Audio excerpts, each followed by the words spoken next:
RFI, Radio France Internationale, il est 17h à Libreville, 18h à Paris, 19h à Kharkiv. Le journal en français facile. Adrien Delgrange. Bonjour à toutes et à tous, ravi de vous retrouver. Nous sommes le lundi 22 avril et à la une de cette édition, pour la justice française, Pascaline Bongo n'est pas coupable des faits qui lui étaient reprochés. L'ancienne ministre gabonaise a été aujourd'hui relaxée. Explication à suivre de Sébastien Nemeth. La guerre en Ukraine, la tour de télévision de Kharkiv a été détruite dans la journée par une attaque russe.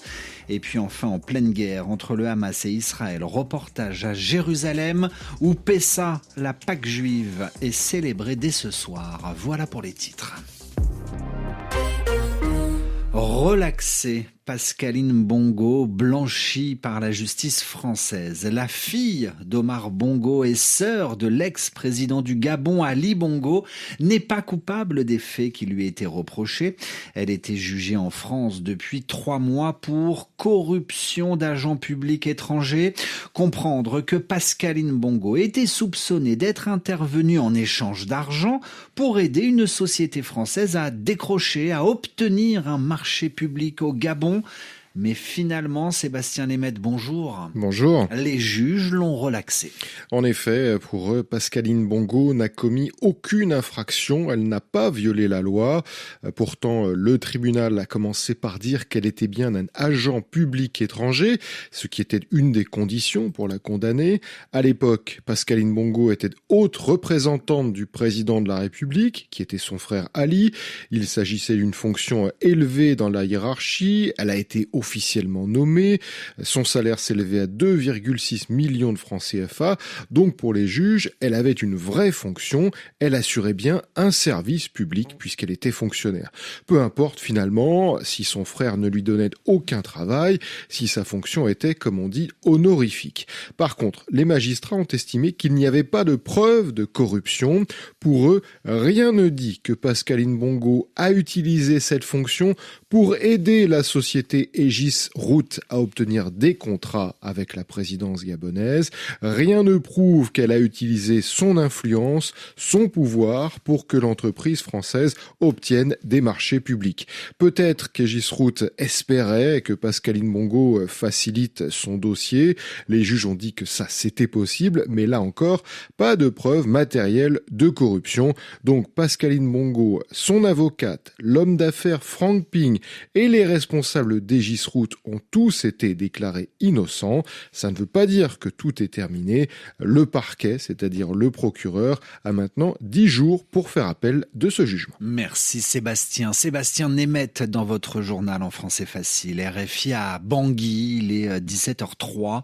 Un deuil national de 3 jours en Centrafrique. Décision du président Faustin Archange Touadéra en hommage aux 62 morts, au moins 62 victimes d'un drame. Le naufrage d'un bateau vendredi dernier. Le bateau a coulé avec des passagers à bord.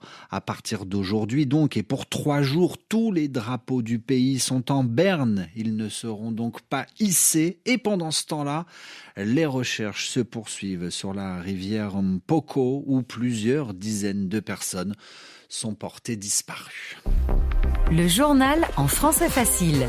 Le signal de la télévision ukrainienne est coupé à Kharkiv, car la tour de télévision de la 2e ville d'Ukraine a été détruite dans la journée par une frappe russe.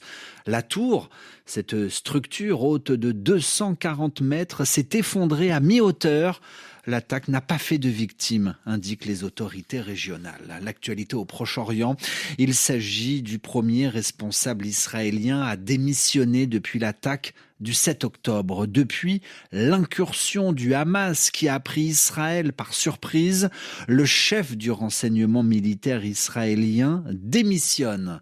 Aaron Haliva quitte ses fonctions. Il dit assumer sa responsabilité dans l'échec à prévenir l'attaque du Hamas en Israël. Et c'est dans ce contexte de guerre au Proche-Orient que les Israéliens s'apprêtent à célébrer la Pâque juive.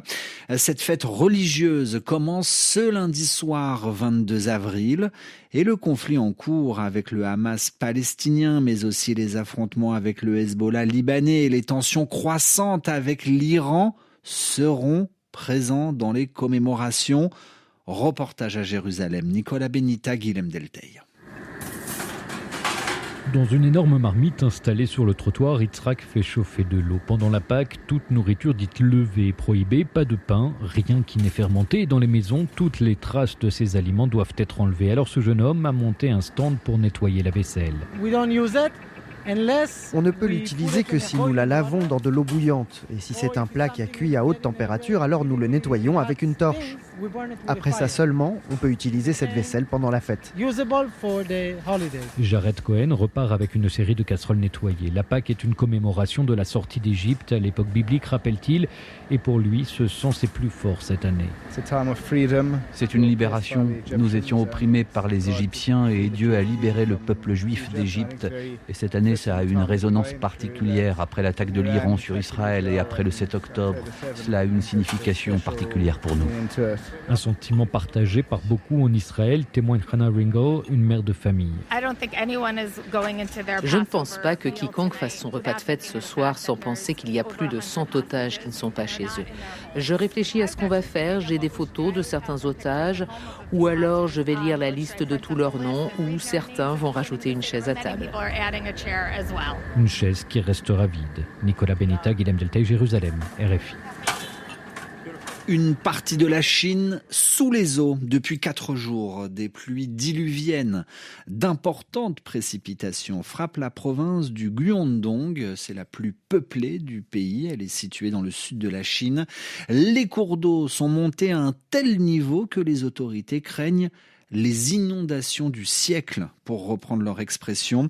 Victimes de cette montée des eaux, 4 personnes sont mortes, 10 autres sont portées disparues. En France, l'ouverture à Paris du procès en appel de l'attentat du 14 juillet à Nice.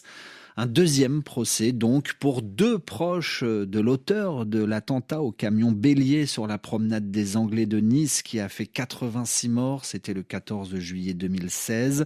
2 hommes, Mohamed Grabrieg et Chokri Chafroud, avaient été condamnés à 18 ans de prison en première instance. Ils ne sont pas d'accord avec cette décision et demandent un deuxième procès qui a été accepté par la justice française.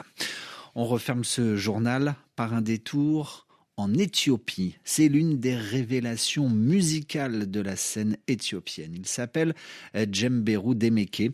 Il revient en ce début d'année avec un nouvel album. Son concept musical, mélanger le hip-hop américain avec une dose de musique éthiopienne. C'est ce qui s'appelle la tonic fusion, Olivier Roger.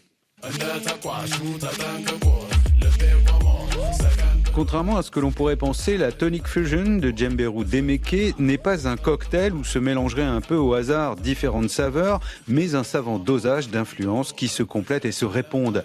Reggaeton, funk, un sous-genre de la trap venu de Memphis, USA, et rythmique du répertoire classique éthiopien, Djemberu Demeke compose avec sa tête autant qu'avec son cœur et il utilise aussi sa langue.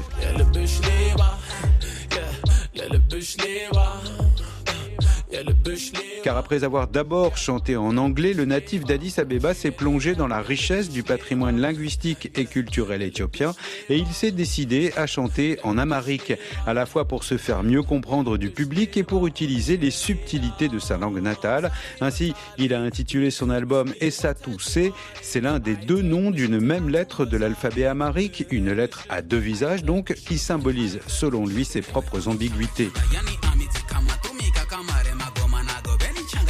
Djemberu Demeke est une découverte du label éthiopien Mido, qui est aussi un incubateur pour jeunes talents. La scène éthiopienne est en pleine explosion depuis quelques années et partage le goût des compositeurs d'Afrique de l'Est pour les musiques électroniques.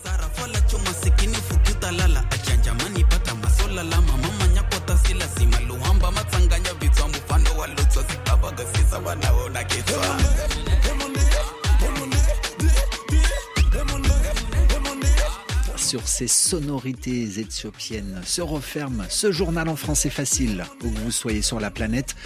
Merci à tous de l'avoir écouté. À demain pour une nouvelle édition.